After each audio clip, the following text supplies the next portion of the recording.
And okay, here we go, supposedly. Let's see if we have any glitchy, sputtery audio issues this time.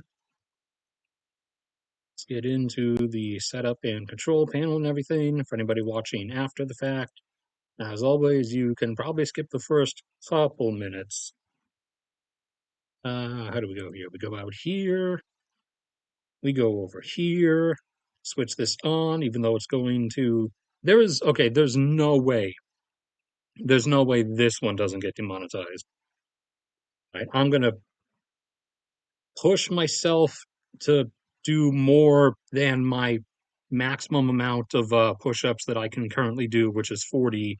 I'm gonna, if this one doesn't get a yellow symbol, if it doesn't get demonetized in like a couple days, I'm gonna push myself to do push-ups until I like actually collapse and physically can't do them. All right, top chat. No, we want live chat. Get everything up. We'll go over to Twitter. Retweet cats as always. Then we go here, get bookmarks up, and get Google Earth up and running.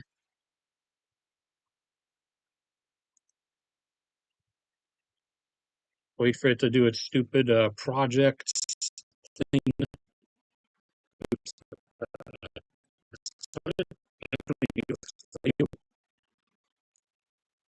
Okay, Explore Earth, that's the one we want. Get off my screen. All right, how's this looking? Everything looks fine. Okay, so we've had quite a bit of stuff happen. We'll give people a few minutes to arrive. In the meantime, while we wait for that, I'll go over some of the not as massive stuff, sort of. So, for those of you who are here early, Nigeria here is starting to recover their oil production, as you might be aware. They were, up at like 2 million for a while, then they started going down, and they've been down at only about 1.3 because of a mixture of terrorist attacks on the oil pipeline infrastructure, lack of reinvestment in their oil and gas infrastructure because the government just, cycles the money back to itself, and also the massive oil pipeline theft stuff. However, they've been addressing some of those things and have brought themselves back up to 1.5. Also, finally, some of that oil and gas exploration that I told you about last year that was starting for the first like new round they've had in a while actually started finding some stuff already. So for the most part, uh, this area offshore and like this portion onshore is what's mostly been explored, except for a few pockets. Like there was a pocket right here, or no, sorry, it was further offshore. It was like right there, I think. And in that pocket, because this area was so prolific, in that small pocket, they already found something. Sorry, I have to clear my throat. I'm congested as always. Don't worry, UK. Don't worry, Britain. I will hold up your entire economy all by myself via my relentless obligatory purchases of Mucinex decongestion medicine.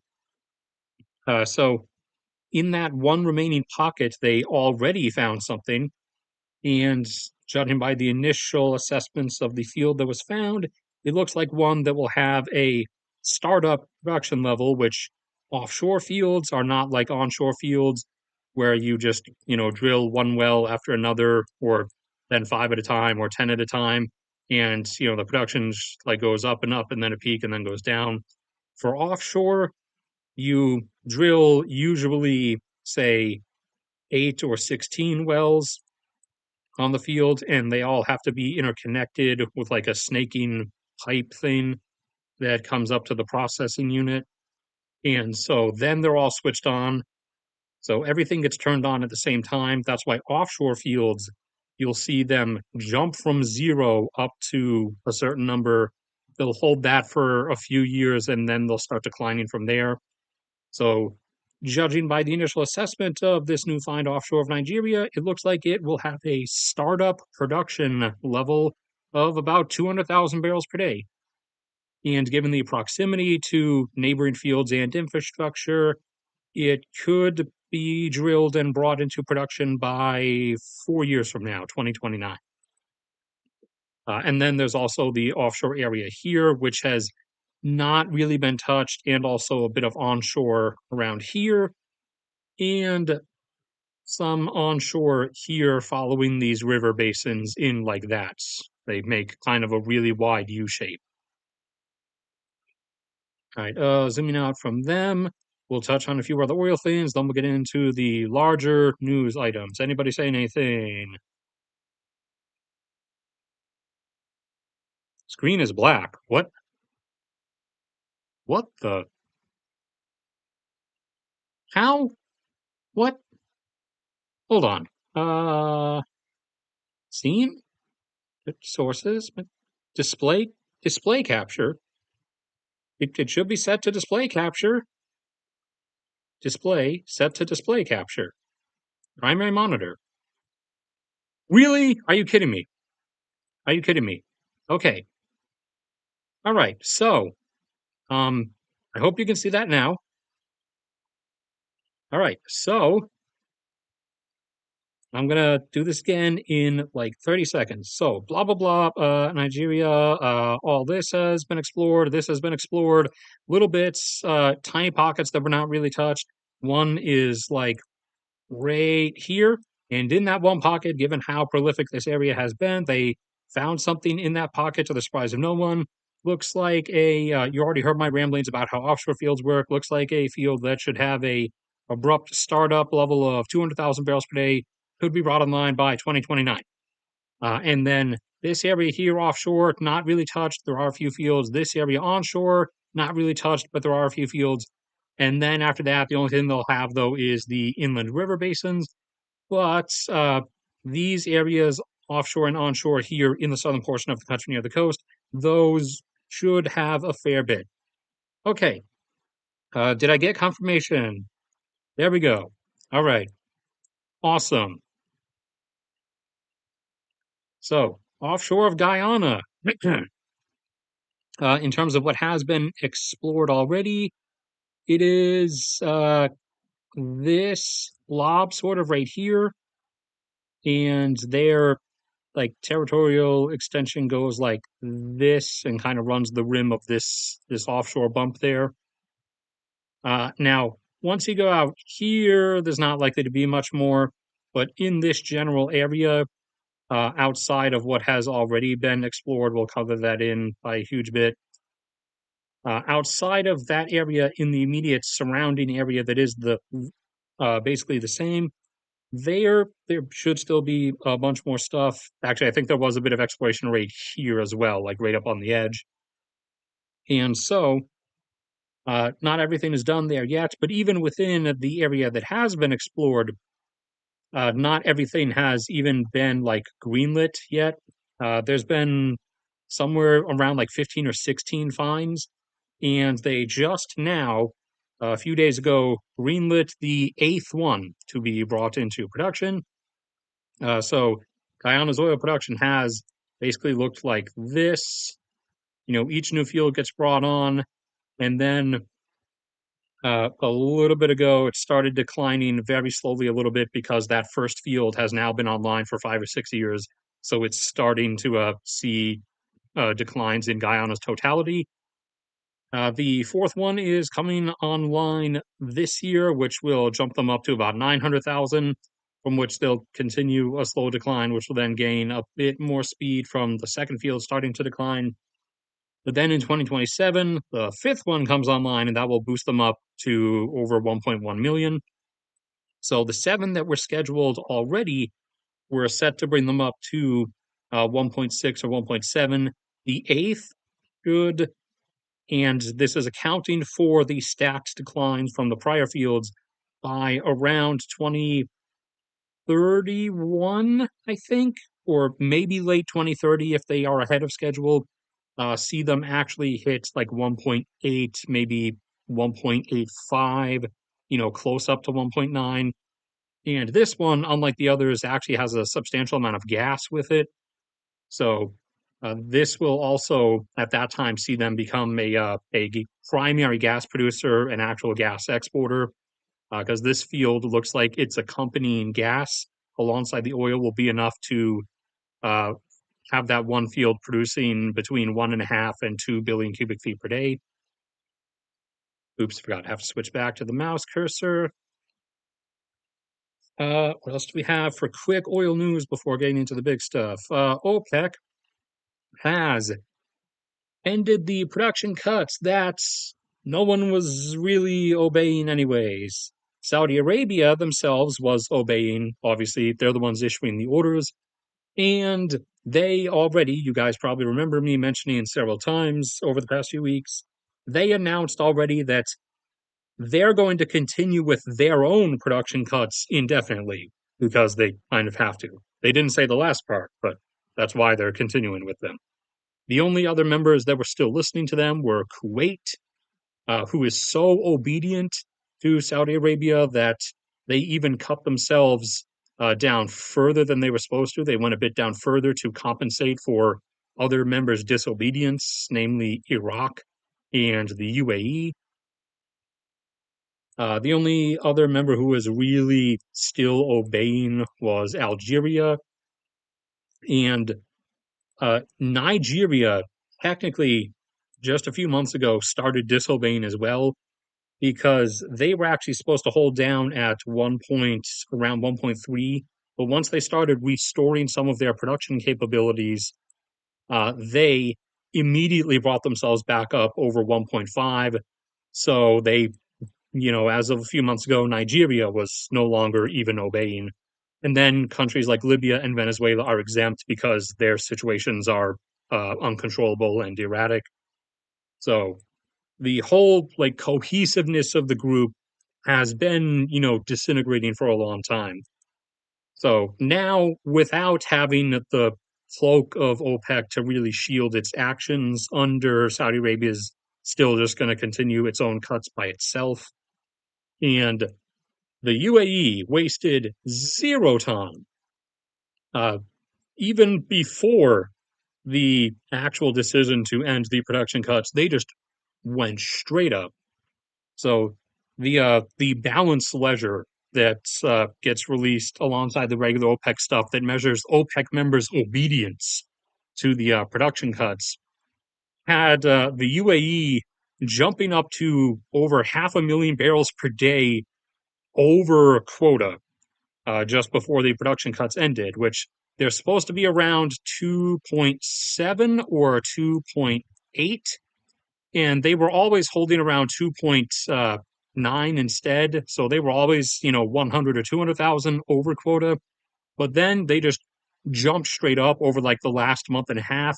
So now they're pumping out somewhere between 3.2 and 3.3 million barrels per day. And like I said before, they want to go up to a 4 million barrel per day plateau instead of their prior 3 million barrel per day plateau, which they might as well have just been holding anyways because they were only cutting themselves down to 2.9. But they want to go up to up to a 4 million barrel per day plateau because their own domestic oil consumption levels are now up to over 1.2 million barrels per day themselves. Let's see. And the one other thing is Iran is now back under sanctions. So Iran, used to hold 4 million barrel per day plateau. They could have kept going with that, but they came under sanctions in the later 2010s. That saw them have to cut down to only 2 because they were only supplying their own domestic consumption. Eventually, a couple of years back, they got relieved from sanctions and started climbing their oil production back up again, but they could only get up to about 3.3 since their fields are so old and so degraded, and they can no longer have to clear those then. They can no longer get new oil and gas infrastructure parts because they primarily got those from Russia. who is now also walled off from the rest of the world, and thus Russia only gets what China and Kazakhstan occasionally allow to be smuggled to them. And since Russia is cut off, they kind of are keeping most of it for themselves. So no more handing stuff over here. So Iran's stuff keeps breaking down. And yeah, they also, to maintain their production, they have to do a whole bunch of gas reinjection into their oil fields. And they can only do so much of that because that's been damaging their domestic power grid supply and also their heating supply in the winter, which, kind of makes their citizenry very angry. And they've already taken big risks with getting their citizenry very angry back in 2022. So now that the sanctions are back on them and they're not allowed to export anymore as of whenever those actually come into effect, I think that's like next month, they are going to have to chop themselves back down to 2 million barrels per day again. So that will drop 2 million off the market, or rather, sorry, 1.3 million off the export market. And Venezuela's is about to collapse because Trump barred Chevron from continuing to help them restore their production. So that's a combination. That combination of things, I would assume, is kind of underhandedly aimed in the direction of trying to balance out the OPEC, production restoration price wise, since that has already been giving, that's already been dropping oil prices along with the US's insane mental breakdown that we are having under the current administration that is causing economic chaos everywhere and is thus uh, damaging outlooks of oil demand, which has the price going even lower, which, despite all the promises of quote unquote drill baby drill, all of the oil majors, executives and directors, Chevron, Exxon, ConocoPhillips, whoever, Apache, is it Apache, the one of the ones who's doing a lot of the work in New Mexico? They have all straight up said that, shouting drill baby drill doesn't mean anything if oil is under $70 a barrel because if it's not profitable, we're not going to do it. So, it's no longer profitable, so they're not going to do it. And that's going to, speed things up regarding the US production plateau and decline that was already in progress.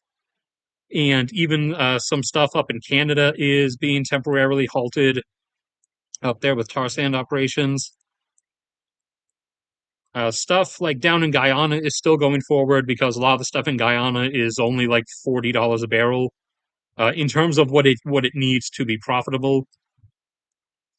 All right, now switching over to some of the big stuff. So the conflict continues. The U.S. Acts very bipolar.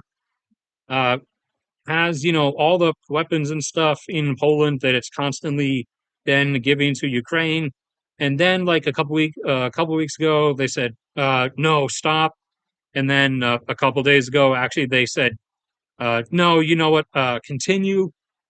So this is contingent upon Ukraine accepting Trump's idea of a ceasefire, and then Trump's favorite person that he looks up to, Vladimir Putin, said, I can't really draw a thumbs down, I'll do my best, said they are a big mutated Shrek thumb. How about that? Uh, Putin gave a thumbs down to the ceasefire and says Russia will only agree to Russia's terms, which is effectively just Russia wins. So, Russia's terms being Russia gets to oust the Ukrainian government and put in one of its choosing. Russia takes whatever it wants. NATO has to kick out all of the Eastern members. So it's literally just give us back the Soviet Empire. So, they're pushing terms that no one's going to agree to because they know no one's going to agree to them as a means of continuing to play the victim by saying, it's the other guys who rejected the peace. Now, in the meantime, as things have continued, the hits have been coming and coming and coming. This most recent one at from a drone strike in Krasnodar.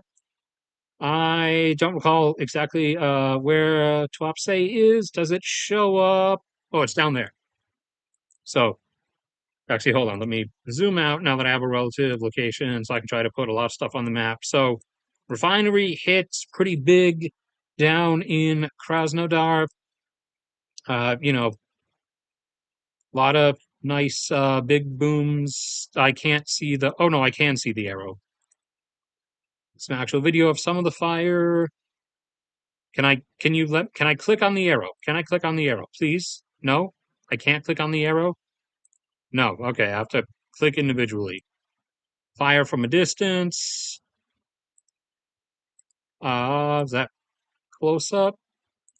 And there was some other stuff. Oh yeah, and it was still burning today.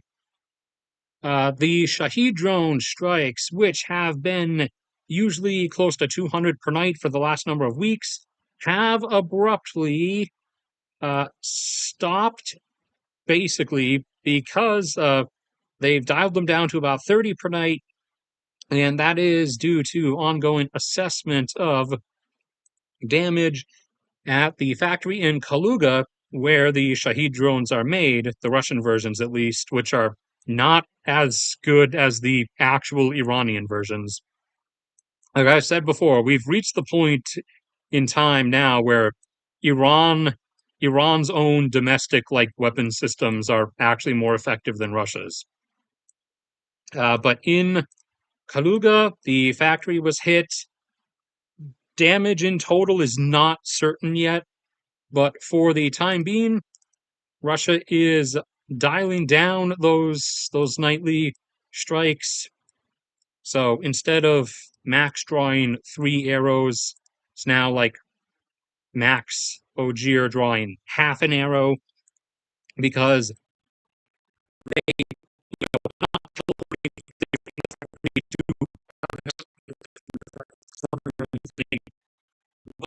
there's only going to be so much on hand ready to be launched, and they would want to draw out whatever supplies are, sitting there behind the front until they find out whether the factory is going to be able to continue at its regular production rate or whether it's going to be shut down for weeks or months. However long it will be down for is uncertain, and there were several hits on a number of pumping stations. Saratov and let's get Rostov in the, have to zoom out a bit to get Rostov in the same frame. So up in Saratov and down in Rostov, there were 2 hits that shut down some oil pumping stations. So within any country, there's, the oil pipelines, which pump the oil to all different places. The network might be shaped in a different way. I'm just drawing lines randomly for the sake of giving you a visual. But yeah, there's, the pumping stations along the pipelines that keep the oil flowing because it's not flowing by wizard magic. And several have already been struck, like one down there, one around there, some over here, some further up north around to there. And these have gradually been causing further and further. There was one in the north of Dagestan as well. And these have been causing obviously further and further issues with actually moving oil through Russia's pipeline network, which has accelerated their downward decline in production. They're currently down to between 8.7 and 8.8 million. These and the other hits that are still on this list are going to thus draw that down even further. Also, you may remember they lost some of those small, like ship to ship transfer tankers a while back.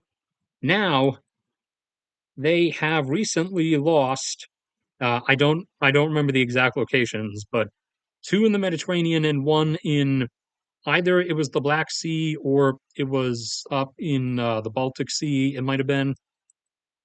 They've lost two actual whole tankers, as in the actual like full oil shipment tankers, the ones that hold like 1 million barrels per day each.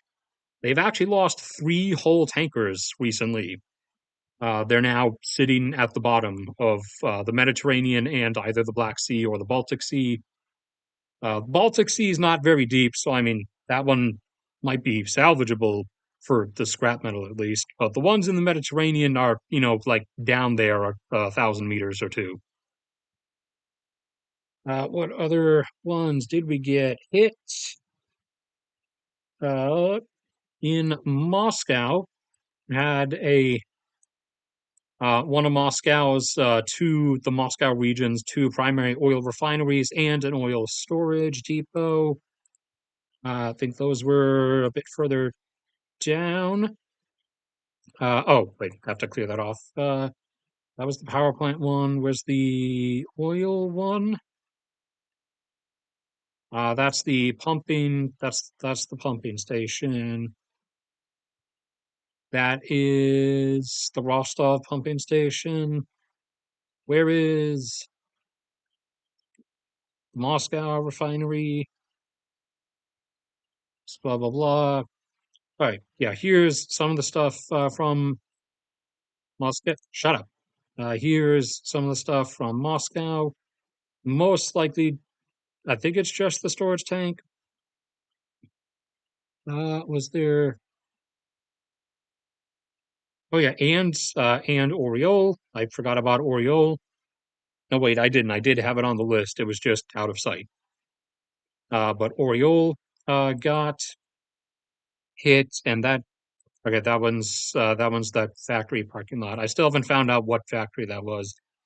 But also another depot in Oriole got hit as well.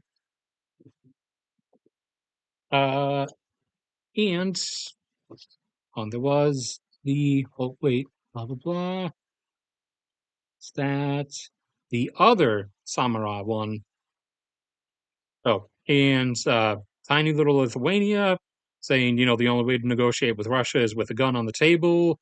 So, tiny little Baltic countries being based gigachads as always, along with the Poles, obviously, and the Czechs. Sorry. Uh, Magyars, Hungarians used to be based a long time ago. Now you're kind of just cucks. Sorry. And Finns, you guys are ultra giga based. Also, forgot. Uh, where's the where's the other Saratov instance? What's this? Blah blah. Yeah, there was. So wait, no, not Saratov. Samara. Samara's up here. Uh, Samara. Yeah. So refinery struck in Samara with not too much damage, and then Tambov over here. Obviously, similar to oil, there's a natural gas pipeline network throughout any country. Uh, it has whatever spider pattern, goes places. And in Tambov, one of the compressor or pumping stations along the natural gas pipeline was also hit. So that's now going to start. They're going to now start seeing issues with keeping the gas flow going. And also, China has actually started dialing back their purchases of Russian oil a bit, which, again, with more customer loss, also furthers production shutdown because you can't pump the oil if it's not going anywhere. Which then leads to fields being offline for a prolonged period of time, which inevitably causes damage to their actual capabilities. Let's see. The Oriole one, the Moscow one, Rostov, Saratov, Samara, Krasnodar, Tambov. Oh, yeah, and uh, power plant in Moscow, and not just cosmetic damage. This was actually a decent hit. This is likely offline for a bit. So you got that one. Then the smoke and stuff grew, and this CHP 16 is not too huge. It is about the same output as the coal plants where my electricity is coming from right now near my parents' house. It's about 600 megawatts. Actually, that's smaller. The one near my parents' house is 700. At least the nearest one. So that's now offline, and got and the Shahid factory. We got that, and also over here we had a fascinating incident where one of the U.S. Navy's refueler ships, one of its auxiliary member of its auxiliary fleet, uh, was carrying military jet fuel and got rammed by a Portuguese flagged cargo vessel that turns out was being operated by a Russian crew. So, who made no efforts to slow down or change direction. So, whether that was their own actions of their own volition, or whether that was like a underhanded back channel strike against U.S. Navy capability, that's up for you to decide. The likelihood of the latter of the two options is obviously a lot higher than the first one, but that was something that occurred as well. Let's see, is that most? I think that's most of the Russia-Ukraine related stuff. Oh, and oops, no, not timer. Want the drawing thing. So Russia's land advance rate has now gone negative, as in several locales, Ukraine is actually now pushing back as things continue degrading. We're now in the donkeys carrying cargo and modern Russian infantry riding horses up to the front line stage of things. And where's the most recent graph? Where it's further down. I could just go to that guy's page directly. That would be a lot faster, but I'm already scrolling down in here, so sunk cost fallacy. There it is. So this was from like all 2024. You can see the square kilometers per day that Russia was gaining, and then started whittling down until here, and now going negative. And this was from the 11th. I don't know if it's up to March 11th or like it's delayed by a week or something, but that's there. Check everything to talk about what about Somalia. There has to be something like sudden and major going on for me to talk about something. Uh, Other random updates in the immediate interim. Thailand continues seeing birth rate collapse. So you remember they are here. Let me also do this. So for anybody who's, excuse me, click on what I click on, please. So for anybody who's new, who's not aware of this already, if you go down to the description under basically any recent video, you can click on this free access drive here, and it will take you to this, where you can get all kinds of different graphs and data compilations and everything for free access. I've done this as everyone is starting to put everything behind a paywall, and also I just wanted a very like uniform collection of everything. So tradingandeconomics.com, for example, used to give, mostly free looks at stuff. However, if you try to go and get like full size graph, what's this? Look what happened. It's a paywall. So that's why I've been doing this, so everybody can have access to this. And where's Thailand? No, T is after S. Thailand, yeah. So all of the updated fertility rate graphs are here as well. And Thailand, you remember, was down to 0.95 for their fertility rate as of the end of 2023. And over the course of, as of the end of last year, it's now 2025. Last year was 2024. Uh, Looking at the the initial data so far for the first few months of this year, and looking at the continuing decrease in childbirths, and thus comparing those to last year, if this trend continues for the entirety of this year, then it looks like Thailand is going down by another 10% or so, which would mean by the end of this year, they will drop down to a fertility rate of 0.86, trying to catch up to South Korea, who has now bottomed out. It seems that they have reached a floor. They're not really going any further below 0.7.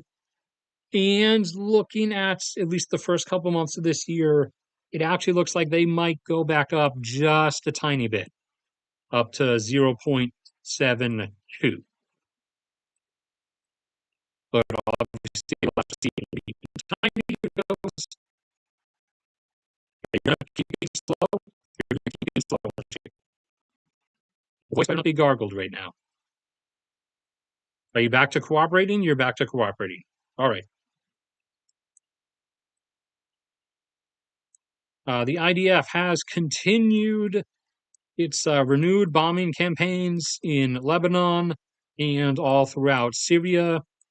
Any surviving military equipment in Syria, with or without the new Syrian government presence near it, is getting bombed at the moment, as Israel has, flat out said that they're going to just invade Syria now as well, with Damascus included in their like projection of what they're going to seize control of. So I'm assuming again this is a further like stick poking, like really trying as hard as they can to like force Iran's hand into like doing a really massive ballistic missile attack, so that they can then use that as casus belli to do a full like annihilation air campaign against Iran. So we'll see what Iran does, because they're only going to keep losing face and falling further and further in their reputation with the broader Middle Eastern community if they keep mostly backing out of their threats to actually retaliate against Israel. Currently, they are 6-3. They've made 9 big threats, and they've backed up 3 of them. So, actually, that depends whether how you usually style things. Whether do you put like for scoreboards, your team versus like enemy team, or wins versus losses. I think usually it's wins first, so it would actually be 3-6. So they've backed up 3 threats out of a total of 9 big threats. So, not really reflecting well on their reputation. Check over here.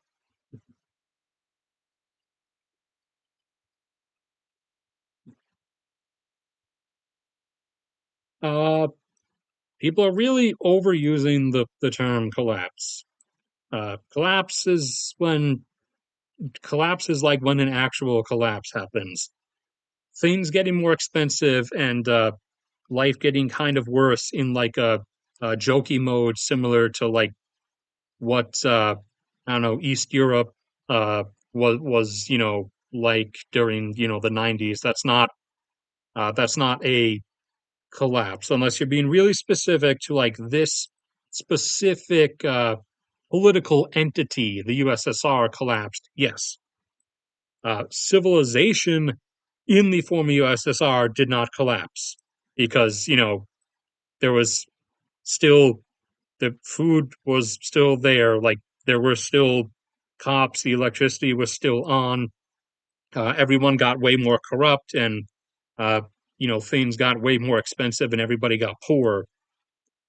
But collapse is when actual breakdown happens, and you enter like complete non-provision and ungovernability. Like for example, what has happened in Sudan with their civil war. Sudan in terms of like a societal or civilizational level has collapsed internally, and now like the only people that are doing anything organized are the two generals that are fighting each other for the control of the country. Sri Lanka did collapse, but it only the actual period of like complete breakdown and dysfunction in I think it was 2021. It only lasted for about 2 months before everything was kind of restored, just much crappier at much lower quality and much higher prices that no one can afford.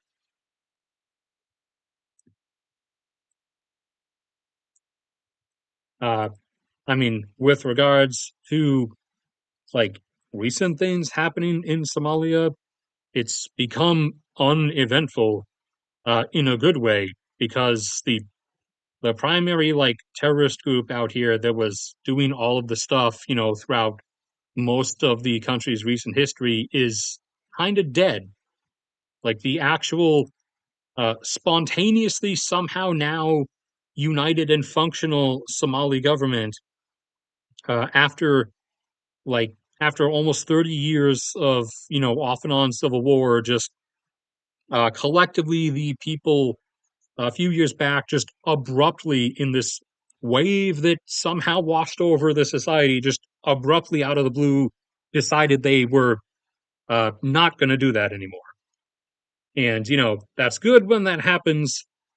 However, when it's kind of almost inexplicable, it also gets dangerous because you are in a position where you can also just as suddenly as and inexplicably revert back on yourself, like what's happening in Nigeria.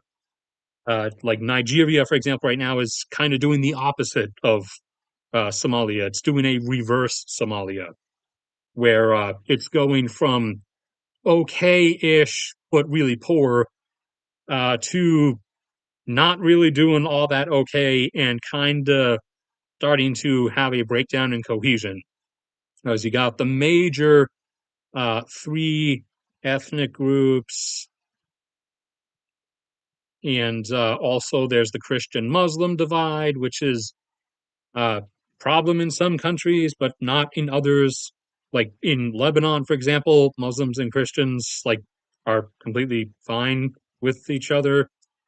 Back up home in Fairbanks, Alaska, when I lived there, like Muslim population there's higher than like any other place in the U.S. Or at least on the average, and like no one really had issues with each other. But in some places they do. Nigeria is one of those places where they have really severe issues with each other. Somalia was like formerly divided into number of clans, and I mean the people still do like identify with being descendants from insert clan XYZ here, but now that's like kind of rapidly dissipating as like the dominant driving force. And over the last few years, the Somali government, with US and Turkish assistance, has been launching constant drone strikes and actual infantry ground operations against the Al Shabaab forces, which are a major terrorist insurgent group out here in the Bush country. And they've been wiped out pretty hard. They still exist. They'll always still exist. Like every terrorist organization will. Like Al Qaeda obviously still exists. Some version of the IRA in Ireland still exists. I think there's some like 100+ year old like rebel insurgency groups in South America that even still exist, even though the causes they were supposedly fighting for are like things that are non-existent in the modern day. So Somalia is actually rapidly stabilizing, except for the whole Ethiopia issue, because there's the concern that Ethiopia might invade Somaliland, which is this chunk of Somalia up here, because Ethiopia wants to use this port here, and the Somaliland government like agreed to it initially, but now has kind of unagreed to it. And Ethiopia like made statements a couple of months back saying that well, they're gonna get it anyways, but they've also, oops, hold on, forgot, switch back to cursor to move here. But they've also said that they're gonna invade Eritrea as well. So, take that for what you will. Fair chance they're just saying stuff. The current government in Addis is a bit more concerned with committing internal genocide, currently against the Amara people. They, previously did it to Tigray, which is up here. And, they killed via primarily starvation and depriving of medicine, roughly like 2 million people. However, their defense for this at the UN was not to say that they didn't commit a genocide. Their defense was just that it was only 600,000 people, not 2 million, because that makes it okay, I guess. If it's, only 600,000 as opposed to 2 million, then the genocide is okay to do. So next, they're probably going to target the Afar people who live here. Current, no real current estimates of how many people are dead in the Amara region, but they're none of these groups are like taking it lying down. They are fighting. It's just that they both the Ethiopian military and the different like resistance groups are both just guys wearing camo outfits with AK-47s. However, Ethiopia does have a few aircraft. They're ancient, crappy MiG 21s. They're ancient, crappy MiG 21s from the 50s, but the resistance groups don't have aircraft. So they are like getting bombed from the sky a lot.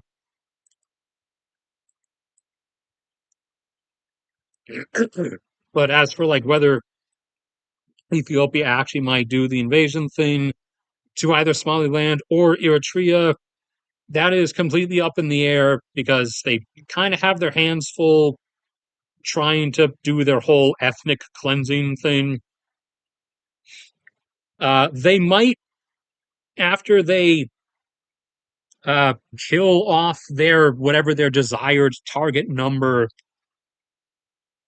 of each of these people groups over here is, there is a chance they might then try to like kill off a big part of their Somali population over here, in which case then it might be the other way around, and it might be Somali forces who end up at some point entering Ethiopia, to try to make that not happen. I would say actually that particular scenario for a new version of the Somali Ethiopia war is probably actually the more likely thing that would happen.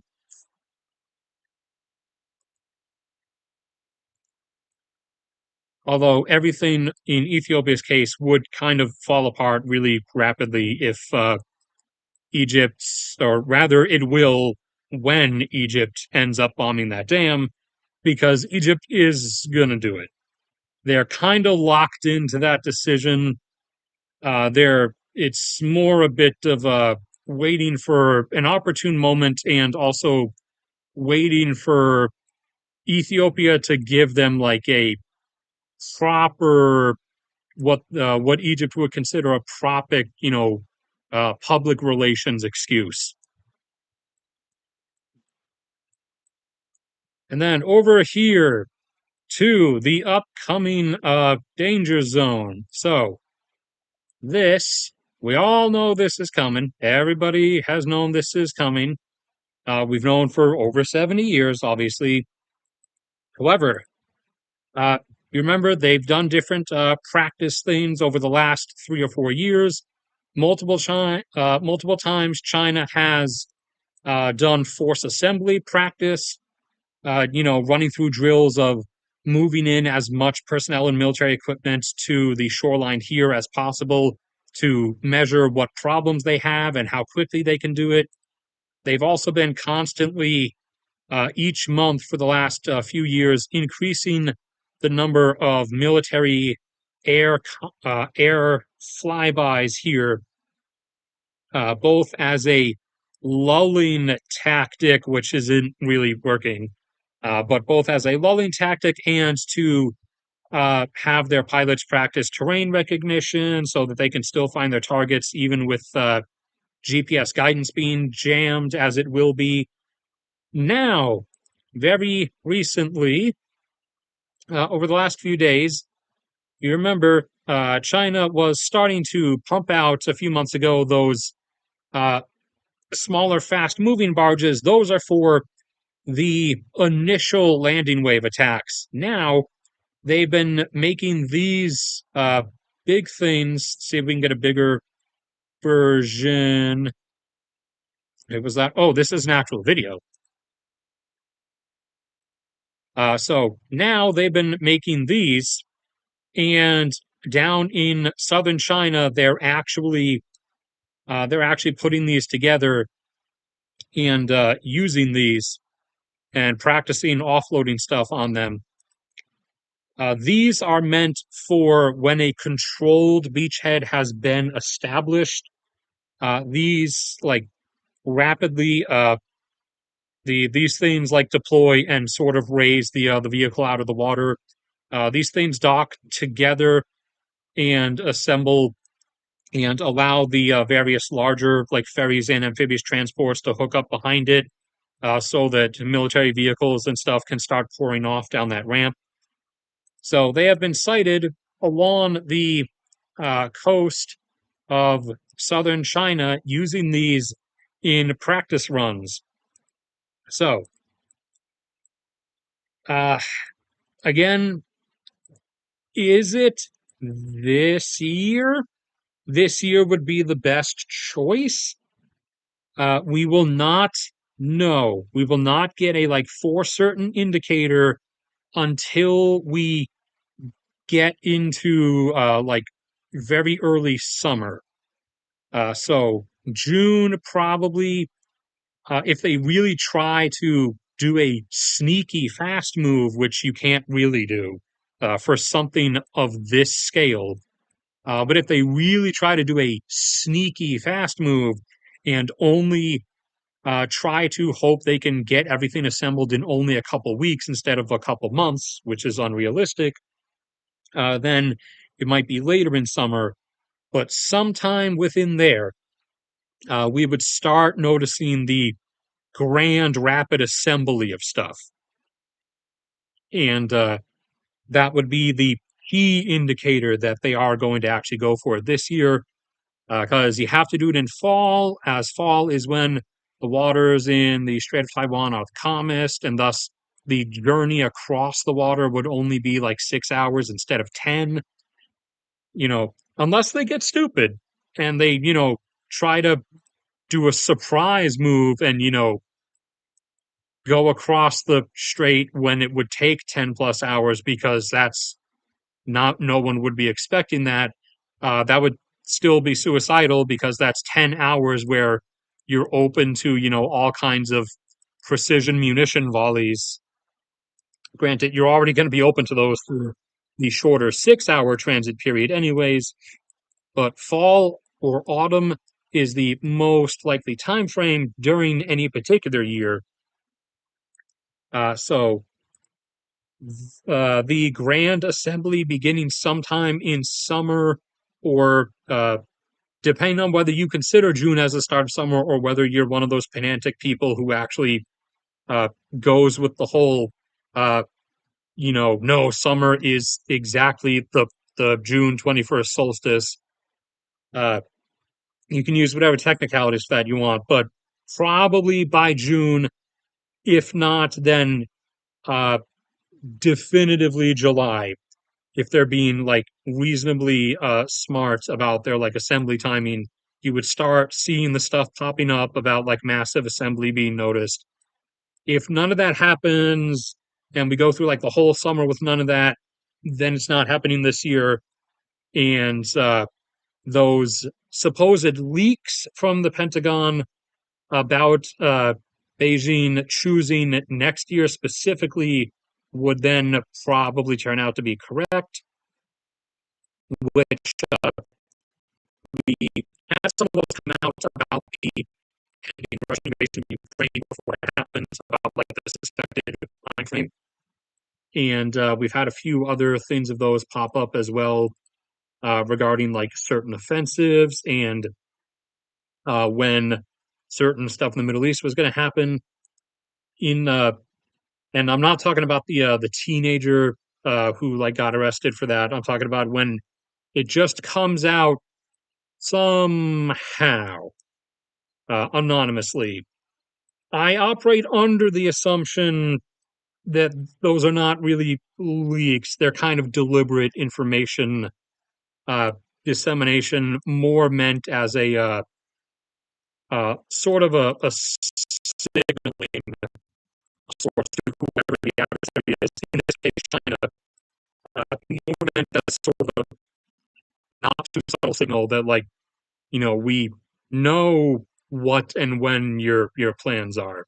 We have a means to that information somehow. Whether the aim is to actually get someone to back off of their plans by making them aware that you have access to their plans, I don't know, or whether it's more just meant as kind of a more minor psychological tactic. Nothing would dissuade China from doing this, though. They're kind of locked into this decision. This Taiwan is Xi Jinping's version of Ukraine. He's kind of ideologically and like my dying legacy wise locked himself to it.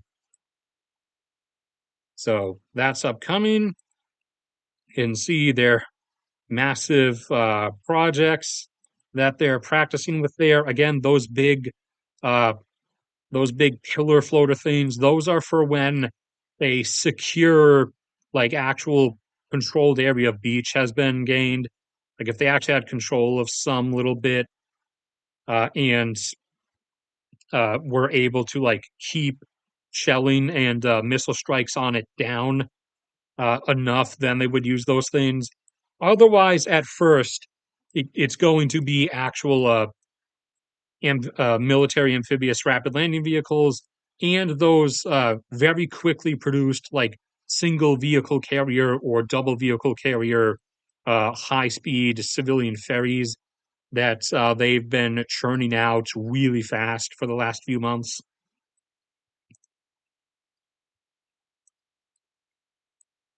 So they're taking one of the big final practice runs there for that. And let's see, do we have anything else on the list? Oh, yeah. Back over in Europe, France is going full Giga Chad. Macron, after me, not really liking him for a while. I don't like a lot of the more like domestic politics he does still. But in terms of international stuff and his kind of shutting down Trump and stepping up where the UK and Germany kind of are still being a bit inept about broader like European military leadership. Macron's actually gained some points with me. I'll give him credit where credit is due. He's actually like somehow turning into a Giga Chad, and France is starting to come back as a military player. They also voted in a surprisingly overwhelming turn to finally seize the billions of Russian assets that are within France, at least because those are stuff in like spread across different European countries. It's not like the 300 billion is all in like some gold vault in Switzerland, but a few dozen billion, I think around like 30 was in assets in France. And the French parliament actually voted overwhelmingly in something like 80% majority to finally seize that now and use it to fund weapon shipments and armaments to Ukraine, along with investing in expanded French military stuff production and further procurement. Even like the Le Pen's party, even like some of the far right people were voting in favor of that, which usually they had been kind of pro Russia up until now. Now they're kind of flopping over against that. I'm going to assume I'll take the psychological angle that they might be going for this because they probably just like the idea of France like rising again to a position of more global preeminence like it used to have. But I am, as the arbitrarily designated, self-designated distributor of titles, I am transferring the leader of the free world title temporarily away from the U.S. presidency and over to the French presidency, as Macron is actually acting the solidist right now. The UK is starting to actually like get their spine back, but I apologize to you guys. You've changed leaders like 5 times in what 8 months. So I apologize, but you got to get some consistency in there. And Deutschland, I just don't trust you. I don't trust you to actually militarily rise from the dead. You've made promises like that before, sort of, and you just never do it. You're still too busy crying in the corner about how you were a bad boy 90 years ago. So, UK collectively, militarily, sort of coming back. I do trust you collectively. France is coming back, and Poland is the one who is really, really strengthening bulk strengthening it up, or hulking out rather. And actually, the Czechs, in terms of what they're pumping out military equipment wise, are really, really punching above their weight. Germany, you are welcome to prove me wrong. You're welcome to prove me wrong. Please do, but I just don't trust you.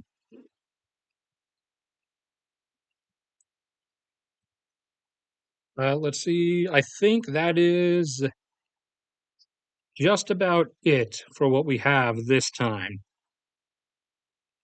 or at least what I actually wrote down to go over.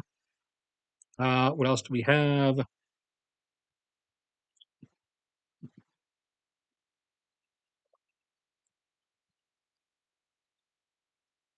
The Taiwan invasion will not happen because, bro, it's not practical. You know what isn't practical? World domination attempts. However, those, miraculously just have happened over and over again. We had this one, and you can use the pedantic argument of, well, they weren't trying to take over the whole world. They would have if they could have, and you know that. So please just shut up. We had this one from France themselves, and this is all again talking about just like recent history. We had Russia, wanting to do the whole steamroll in all directions during the Russian imperial phase and even during the Soviet phase. We had Japan during that same WW2 time period, going for all of this, and even had plans to go all the way down to Australia too, and even was going through the jungles and was going to like take parts of India. There's a lot of stuff that's not practical and unadvised to do, yet we do it. You're People who look at like a rational view of things operate on this really unfounded assumption that human being collective structures, like the collective will of human beings, is in its totality rational when it has absolutely never been such. Like we it, like seriously, we've fought wars over a dispute. We've literally had wars fought over a dispute between uh, which farmer on which side of a border of two countries owned a specific pig. Yes, that is a thing that happened back in the medieval era. We've had inheritance wars all the time. Like China, numerous times has seen tens of millions of people die back during its imperial history because the emperor would die, and he very specifically said, this part of the empire goes to this son, this part goes to the other, and that never resolved peacefully. They always immediately started fighting each other, and millions of people died. And we're there's locations in the world now where we are quite literally seeing people like the Ethiopian government trying to exterminate other groups of people over ethnic differences that might as well be non-existent. You know, that would remind you of 1930s schools in Germany where they had like how to spot a Jew classes, where they're like just using the Ethiopia examples, like these people in these region have a slightly bigger earlobes than the rest of us. Therefore, they need to be exterminated from the face of the earth. Like you really need to take a. I'm not talking about you, the commenter specifically, but the people you're referring to. You really need to take another actual look at the kind of decisions that we are constantly making and engaging in.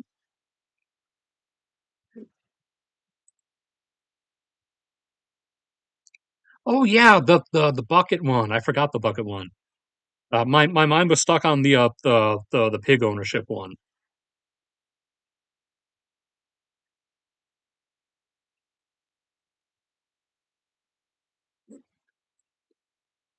Blah blah blah blah blah. That is the same stuff. I mean you can buy Intel if you want to. I prefer AMD. I have had much better performance out of my experience with AMD processors.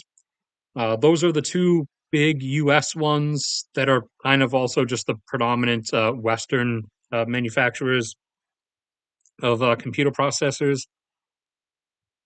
Uh, and actually, in regards to that, I forgot also.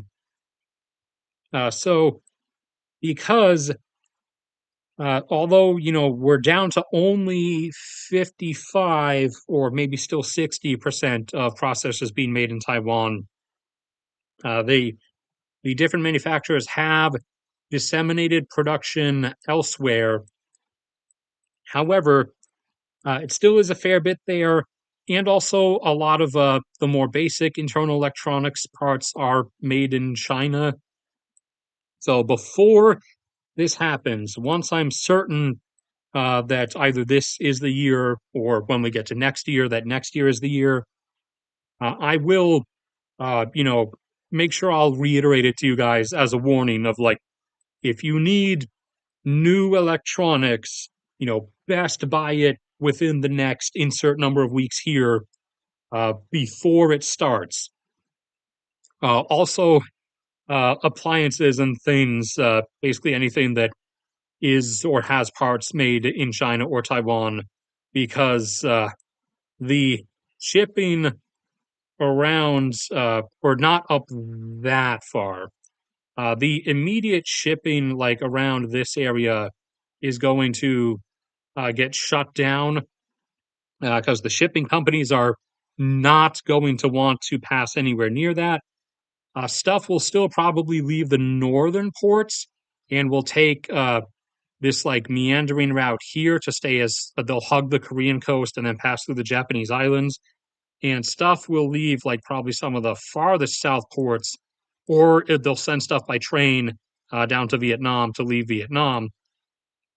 So stuff, unless it all gets like hardcore sanctioned, will still leave China just at a really slowed down pace.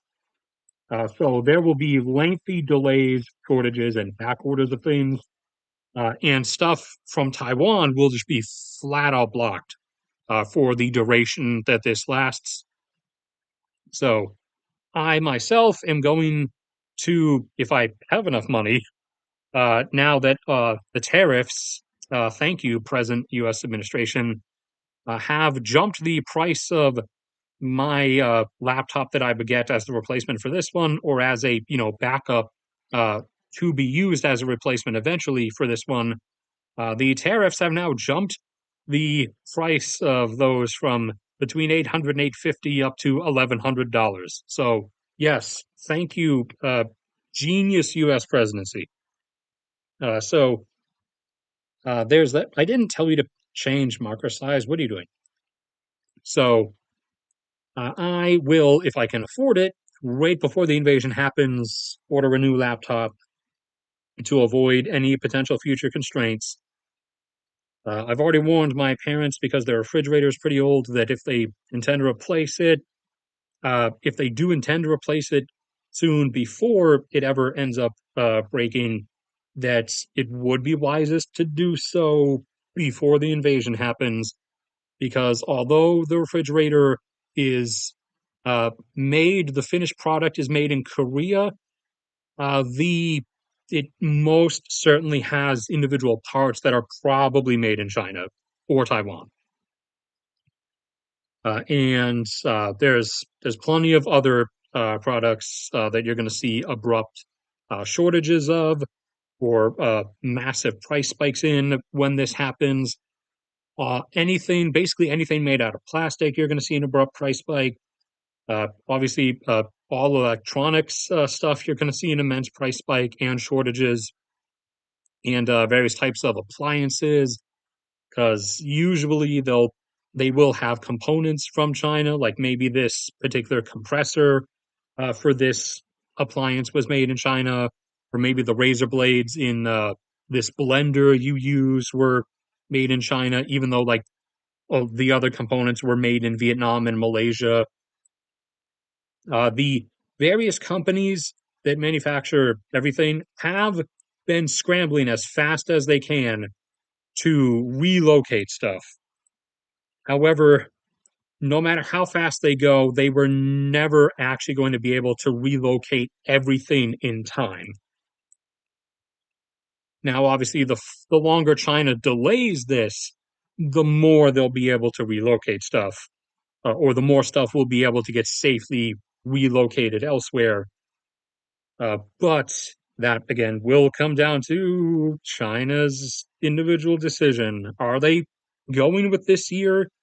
This year would be the militarily strategic best choice, or are they waiting for next year? We shall have to wait and see. Also, as random update news, so you know how uh, Donald Trump is kind of Elon Musk's like I don't want to call him a German Shepherd because those are actually like nice dogs. He's basically Elon Musk's poodle, puppet poodle at this point. They even had that whole thing where they turned the White House into a commercial car advertisement for Tesla, try to stop its stock price death spiral. So Trump has even floated the idea of having people who have protested Tesla and or encouraged people to protest Tesla slash dissuaded people from buying Teslas labeled as domestic terrorists. So guess who is on that list or would be? It's me because I have been, talking about how Elon is a complete narcissistic, spastic idiot for like 8 years now. I think 2017 was when I kind of saw him for what he was and started ragging on him and started talking about how Tesla is kind of crap and also how he's internally ruining his own space company as well. So I would actually get put on that list if they make it. I will be labeled, I will officially be labeled as a domestic terrorist. Awesome. Uh, if that legitimately does happen, if that wasn't just a one off comment, if that does happen, man, that would kind of screw my parents over. They would not be able to keep doing their like infinite number of cruises because being having any like close connection to someone on that list would get you barred from traveling. Wouldn't affect me because I haven't even been able to afford to travel for a while. It would kind of be a like it would be a for show list basically because that list would literally include millions of people. So it wouldn't be a actual like you could really do anything list. Uh, they probably would like start arresting people that have actually like painted swastikas on Teslas and parking lots and stuff. But for like the rest of us, it would just be a list that we would be on. Probably like maybe give us bad credit scores or something, which I don't even have a credit score anyways because I've never even been high income enough to like be able to get loans, even if I was going to get a loan for anything, which I won't because I'm not stupid. I wouldn't be able to pay it off anyways. But if they actually decide to do like a uh, full wipeout, then yeah, like 0.5% chance I might actually get black bagged in the future and disappeared. So that's also on the list of we'll see if that happens. But I'm in the cool kids club now because I might actually get added to a domestic terrorist list for talking about how Tesla is trash and Elon is a spastic idiot. So, that's awesome. First Amendment rights.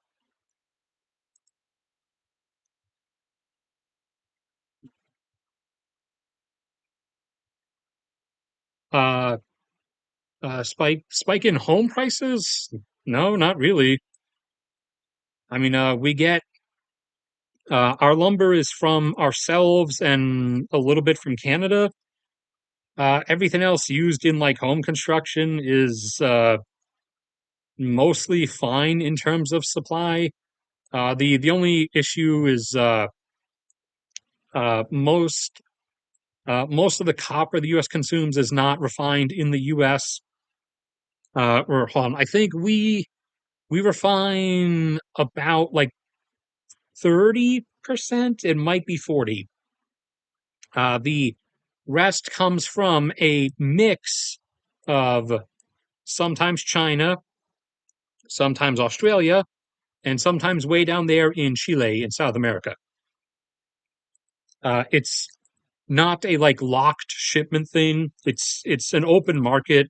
So like a construction company in the U.S. will order like a bulk shipment of say copper wire, and who they get it from is whoever is like, there's like a docket. There's a list of which shipments are now available from which supplier and what country.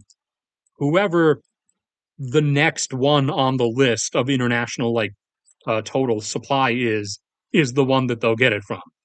They're not like looking to order from someone specific. They just will place an order, and whoever it comes from is whoever is next on the list. Also, yeah, the whole return all manufacturing of everything to the US is also really, really, really dumb because, you know, that would overspike our power consumption, and we already kind of have some issues. And they already killed, the current administration killed the initial proposal to fix that issues because their whole thing is, quote unquote, saving money by just stopping everything that exists. So we did have plans to build a slew of new power plants and to institute a new like inter different like interconnected points between the different grid systems so that we can have broader and like better coordinated electricity sharing distribution across the different grid districts and networks in the US.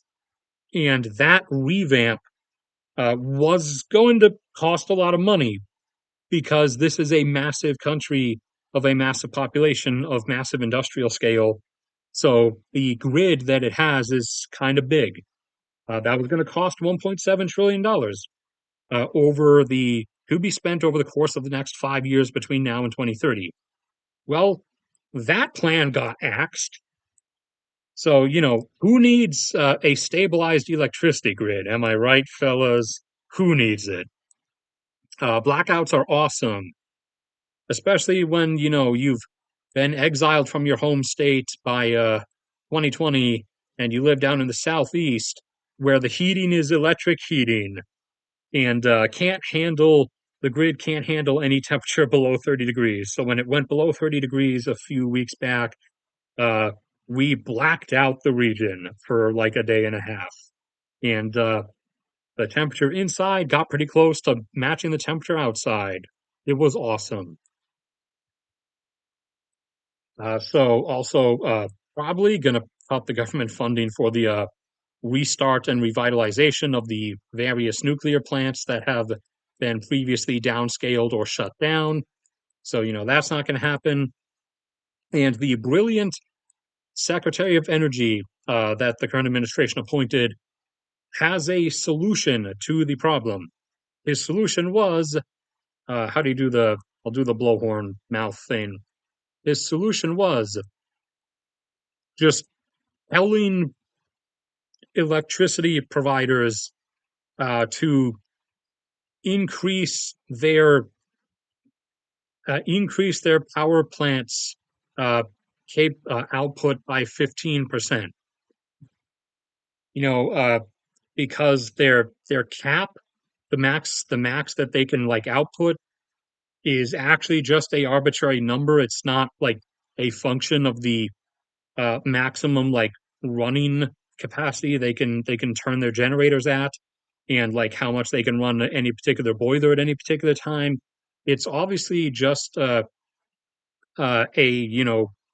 evil a evil, I guess, left-wing regulation or something.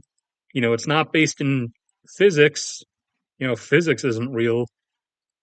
So, if you're still in doubt that this is like kind of aimed at self-destruction, then I can't like intellectually help you anymore. So all those different plans were axed, and thus trying to bring a whole bunch of high power demand manufacturing back to the U.S. while also doing all of this crap is not going to work out. The grid is not going to take it. Now, if you kept the you know investment thing, if you kept the new power sharing interlocking upgrades that we're doing, and you kept the reactivation plans for the various nuclear plants, and stopped canceling, like South Carolina keeps doing, stop canceling all of the plans for new power plants because the state the state government in this state is I guess they get reelected on just bragging about how they didn't spend any money and building new power plants to compensate for the fact that you're about to have to shut down most of your power plants because they're 60 years old. That would cost money, and thus that would risk them getting reelected. So they don't do it. Thankfully, one of the actual power companies is about to do that themselves. Finally, one of their ones, I think it's either around here or it's around here. They're about to actually do a new one. Unfortunately, it's natural gas, which is going to have other reliability issues. You know, we were previously building a new nuclear plant, was going to be like 2 or 3 gigawatts up here, and it got canceled. And instead of paying another 2 billion to complete the plants, they paid 1 billion to stop it and mostly disassemble it, so that they can also, after already having spent like 4 billion in the construction up to that point, so they saved a grand total of 1 billion in order to eventually have to spend, another at least probably 3 or 4 billion anyways, to when their backs against the wall get forced to build a new power plant anyways, whether it's nuclear or not. So, these are brilliant decisions being made. But yeah, the whole recall of all manufacturing ever back to America that they're trying to do is not really unwise. Wanting it strategically close to you in people who were our friends up until we made them not our friends over the last 2 months because of said current administration. Wanting them in like your friends, your immediate neighbors and beneficiaries is understandable. That was our previous strategy. And I mean, they have, like in Mexico, they have pretty low electricity demand. So they have room and are rapidly expanding their grid capacity. Canada has always generated way more electricity than it actually needs, which is why we constantly depend on inflows from them, and is why a lot of the like aluminum smelting stuff in particular is up in Canada, and a lot of automobile factories is a lot of those actually started back during the war, because the UK needed a lot of stuff, and they couldn't do stuff in the UK because it was at risk. So initially, before we started really sending stuff, they had Canada, because Canada was still part of the Dominion. They had Canada start doing things. because Canada had all this power, especially the St. Lawrence River. Canada had all this like almost unusable excess electricity, so they built a whole bunch of aluminum smelting stuff. And with how abundant and cheap the electricity was, a lot of automakers also started setting up plants in Canada as well. So there is a reason why things are in certain places. It's not because of a Jewish cabal conspiracy to screw over the U.S. That conspiracy is actually in D.C. and it's not Jewish. It's just uh, politicians, both parties actually, because the Republican Party is completely subservient to Trump at this point. Even those who professed to like follow God or follow Christ have now traded out Christ for Trump, and the Democratic Party also now kind of just like does whatever they want. Like they're not even really trying to they're not even trying to like vote against anything. So the uniparty, the single like uniparty, is actually alive and well. I promise you. It's drastically changed its makeup essentially. But a lot of the stuff that's in Canada, like manufacturing wise, is there because it was put there because Canada has so much back then and still now has so much excess electricity generation that this is kind of where it makes sense to have stuff. Whereas the US has a much larger population, already has a huge amount of industry, even back then, already had a huge amount of industry, and also has a much higher, like, individual person domestic electricity consumption level. So bringing all of that stuff back, like, would actually strain our grid. Unless we built a whole bunch of new power plants and did the whole interconnection power distribution revamp thing. But again, those have been shut down as part of the you know cost saving measures stuff. It's going to cost way more in the long run when things start to actually decay. But the short term is what matters because the short term is what gets votes. All right, that's probably going to be it for this one. That was a long, long off ramble. I did not initially intend for that one.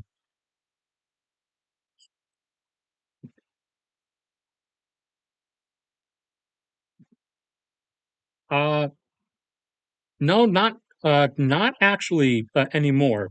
Not the. What are you doing? What are you doing, Google Earth? What are you doing? Not the high end ones are still made in Taiwan. Most high end processors are. The generic ones, like the ones that are the one in my laptop, for example, uh, those those are made in I believe either Malaysia or Mexico. I forgot where in Mexico because I'm not running on a like high end processor or anything. That like this isn't a $5,000 like pro gamer computer or anything.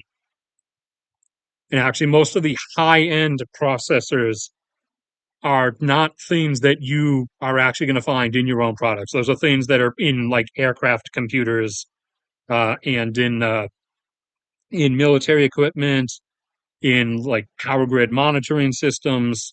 Those aren't really things you're going to find in your domestic setting. I know uh, more stuff is being built in Arizona. That is really dumb. Arizona has water issues, and making processors takes a lot of water. And also, they're going to have power grid issues soon because water depletion and a number of hydro dam shutdowns. Also, too many people keep moving to Arizona, which is rapidly upping the power demand, especially because of air conditioning. Some of the new ones are being built in Ohio and Indiana, which is much more intelligent. Uh, just stop the Arizona stuff. That's dumb. Please don't do it. Stop. Arizona is a bad choice. I know everyone's just choosing Arizona because of low like corporate tax rates. That's also the reason why everyone's choosing Texas, even though Texas's power grid is very, very strained. Who else was saying what?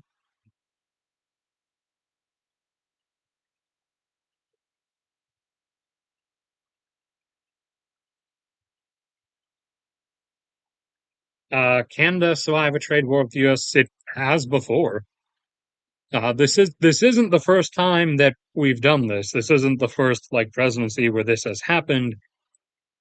This is the dumbest way it's been carried about and the most extreme in which it's been done with regards to our friends and neighbors, at least. Uh, like some of the stuff Obama did with China was actually like harsher than the way Trump is treating them. With regards to how we are treating our friends and allies, that no one's really done this up to this point before.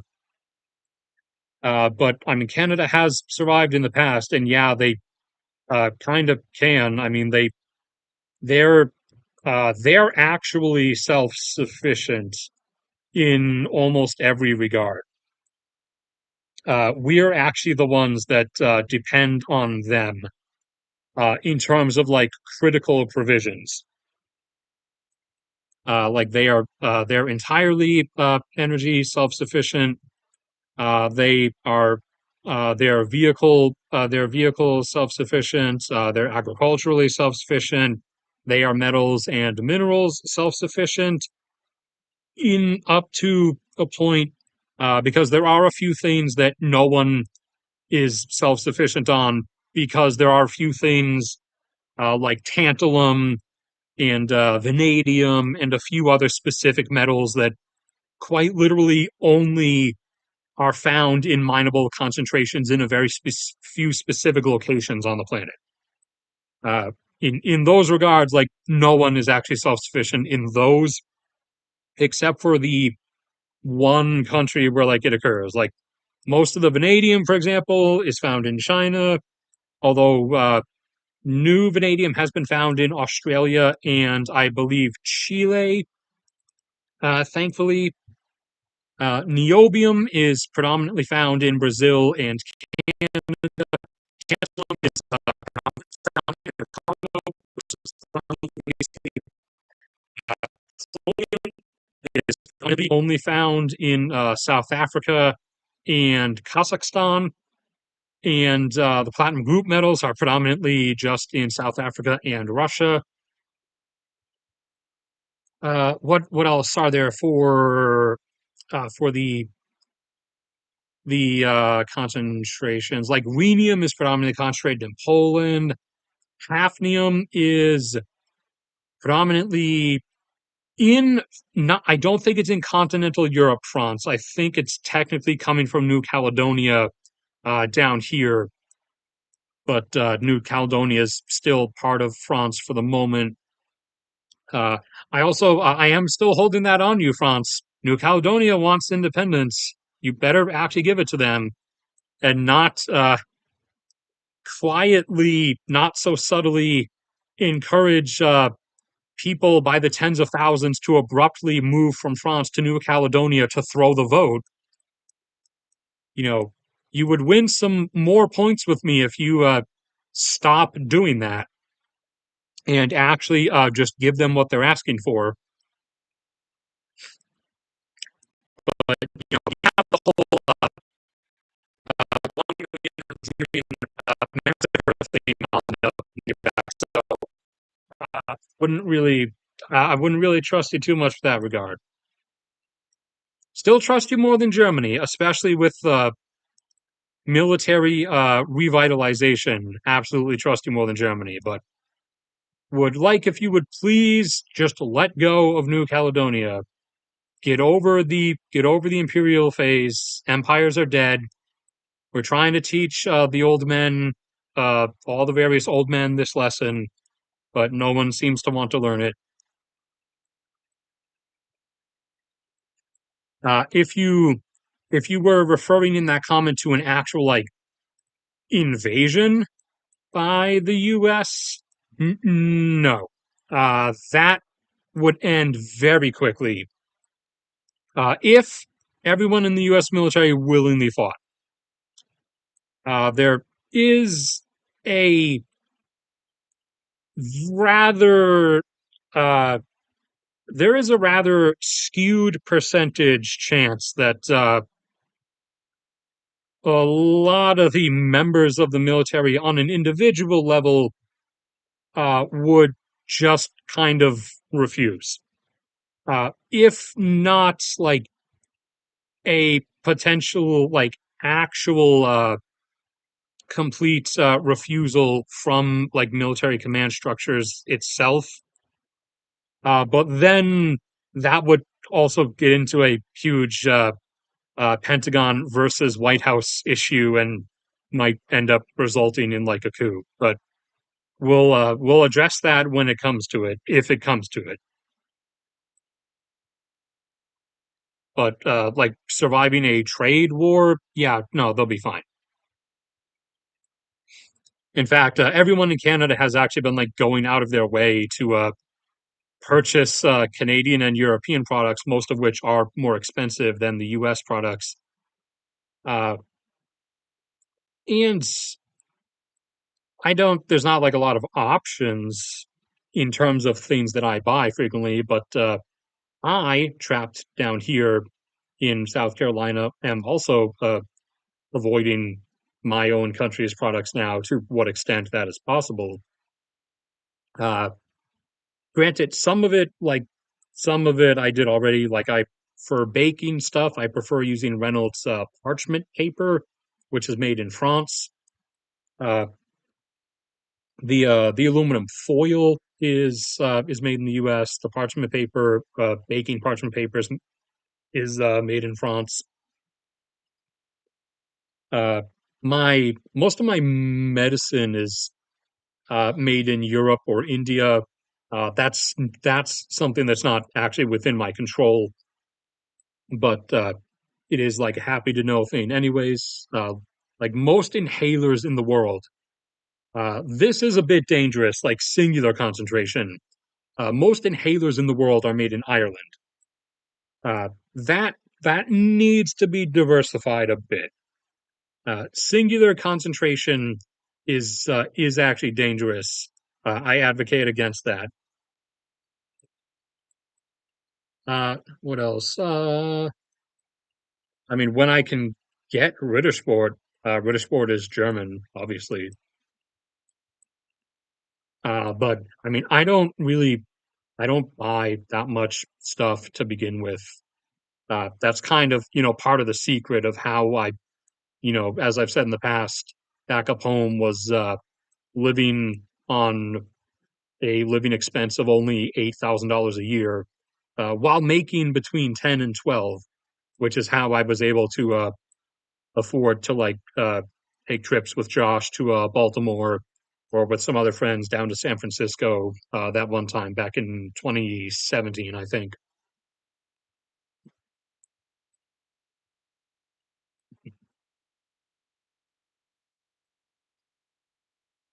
All right, this now for real, is probably going to have to be it. Physics is woke, Intel, CPUs, blah blah blah. Niobium is a Niobium is a meme in Brazil. Are you from Brazil? Are you the second self-doxing Brazilian commenter?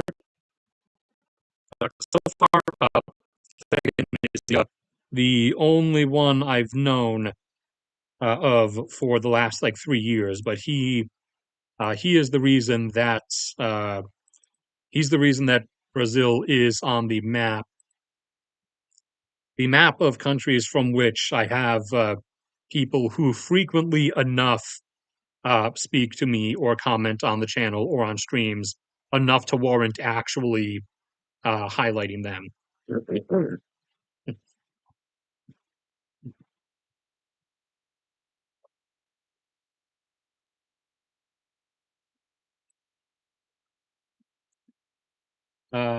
Let's see.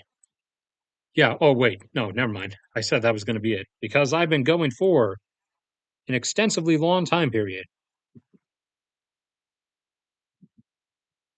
Oh, Portugal.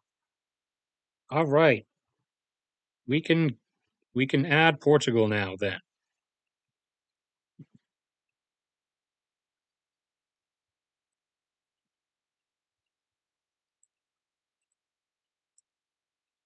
There we go. And I'm not zooming in like 5,000 times to color in the Azores Islands. So in that regards, cry about it.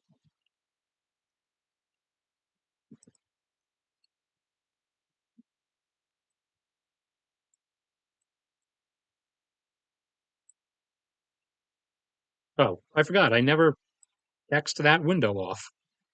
That would have cooled stuff down.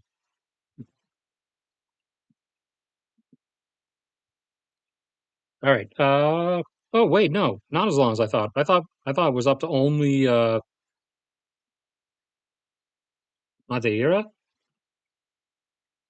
What is that one of the Azores? Or is that a city on the mainland?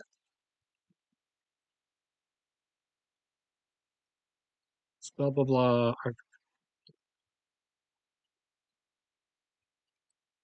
Archipelago off the northwest of it.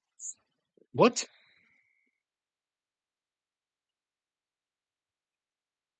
Oh, are you really? You're those little dots, those little like 1 pixel black dots that are like above the Canaries.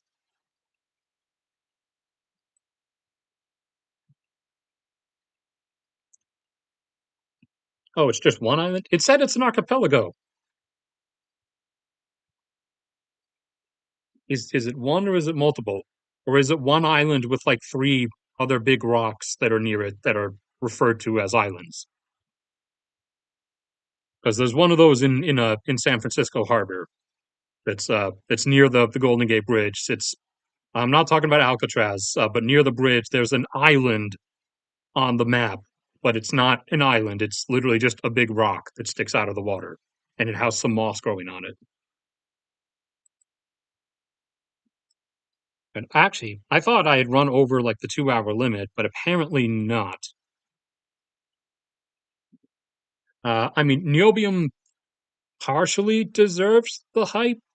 It's a critical component of high strength steels for like large building construction, infrastructure, and the skeletal frames of vehicles, and also for nickel superalloys that are used in aircraft engines and in rocket parts.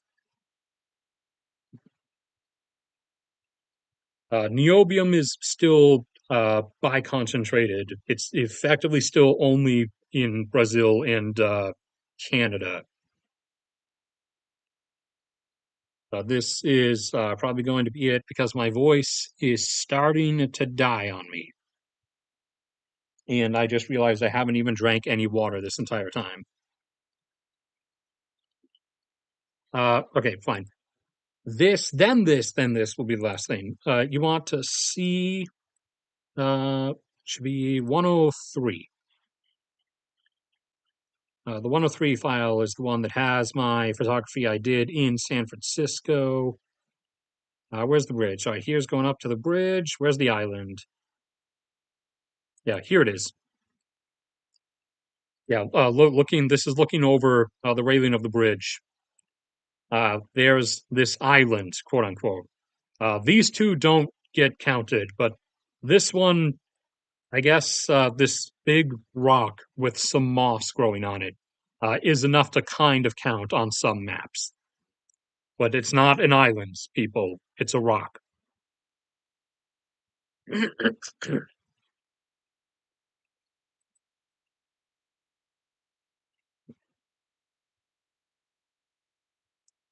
All right. Now that is where we end this off. I apologize to everyone for the blackout screen at the start of this. I didn't know that the new updated version of OBS required you to actually specify the specific monitor you're using, even though it automatically detected that I only had one and set it as default. It still wanted me to actually click on it. So that is going to be it. OPEC production levels video should be up soon. And I will see you all around next time.